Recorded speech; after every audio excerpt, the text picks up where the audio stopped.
امی کی کہانیاں۔ ہماری ویڈیوز آپ کو پسند آئیں تو پلیز سبسکرائب کرنا مت بھولیے گا۔ السلام علیکم پیارے ساتھیوں، آج ہم آپ کو جو کہانی سنانے والے ہیں اس کا عنوان ہے انسانیت کی خدمت۔ ایران کے شہر طوس میں ایک غریب لڑکا رہتا تھا۔ اسے علم حاصل کرنے کا بہت شوق تھا۔ اس نے اپنی ابتدائی تعلیم اپنے شہر میں حاصل کرنے کے بعد عراق کے شہر بغداد میں جانے کا فیصلہ کیا، کیونکہ ان دنوں بغداد میں ایک بہت بڑا مدرسہ قائم تھا۔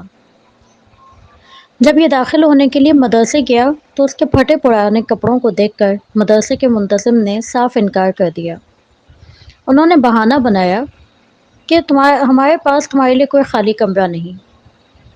لڑکے نے جب یہ سنا تو کہا، جناب عالی، میری رہائش کی آپ فکر نہ کریں، اس کا بندوبست میں خود کر لوں گا، آپ صرف مجھے داخلہ دے دیں تو بہت نوازش ہوگی۔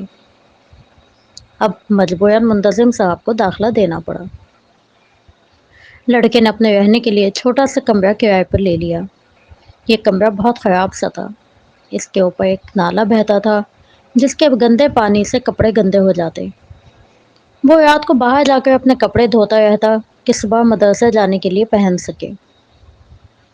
ایک روز صبح صبح لڑکا مدرسے کے دروازے پر پہنچا تو مدرسے کے چپڑاسی نے اسے بتایا، منتظم صاحب نے اسے اندر آنے سے روک دیا ہے کیونکہ آج وزیر اعظم نظام الملک توسی مدرسے کے معائنے کے لیے آ رہے ہیں، اور منتظم صاحب نہیں چاہتے کہ وزیر اعظم صاحب کو پتہ چلے کہ کوئی غریب طالب علم بھی مدرسے میں پڑھتا ہے۔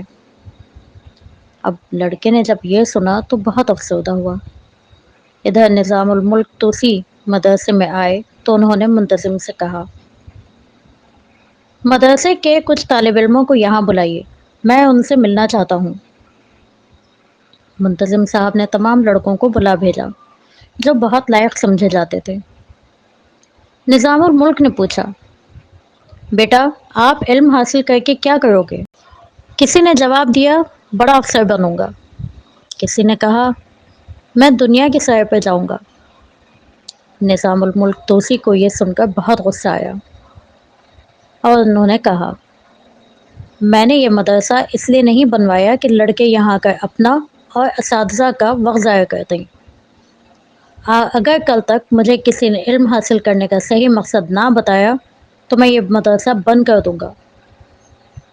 یہ سن کر سب اساتذہ بہت پریشان ہوئے کہ اگر مدرسہ بند ہو گیا تو سب بے روزگار ہو جائیں گے۔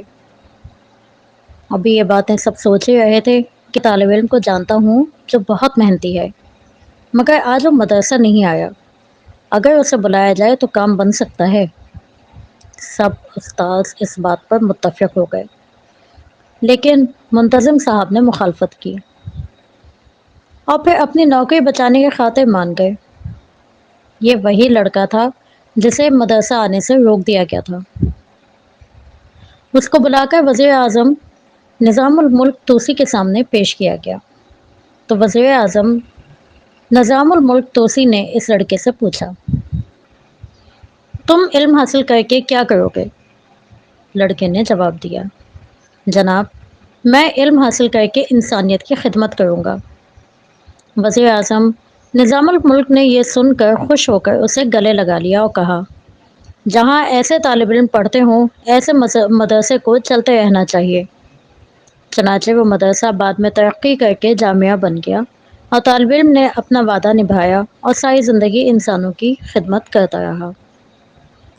پیارے ساتھیوں، علم حاصل کرنے کا مقصد اللہ کو راضی کرنا ہے، اور اللہ کو راضی کرنے کا ایک طریقہ یہ بھی ہے کہ ایک انسان دوسرے انسان کے کام آئے اور ان کے دکھ درد میں برابر کا شریک ہو۔ اس کو علم کی پیاس ہو تو وہ اس کی پیاس بجھائے۔ علم صرف اپنی ذات کے لیے حاصل کرنا بہت ہی خود غرضی ہے جو اللہ تعالیٰ کو بالکل بھی پسند نہیں۔ پیارے ساتھیوں، آپ سب کو آج کی کہانی یقیناً پسند آئی ہوگی۔ کل ملیں گے پھر ایک نئی کہانی کے ساتھ، تب تک اللہ تعالیٰ آپ سب کا حافظ اور نگہبان۔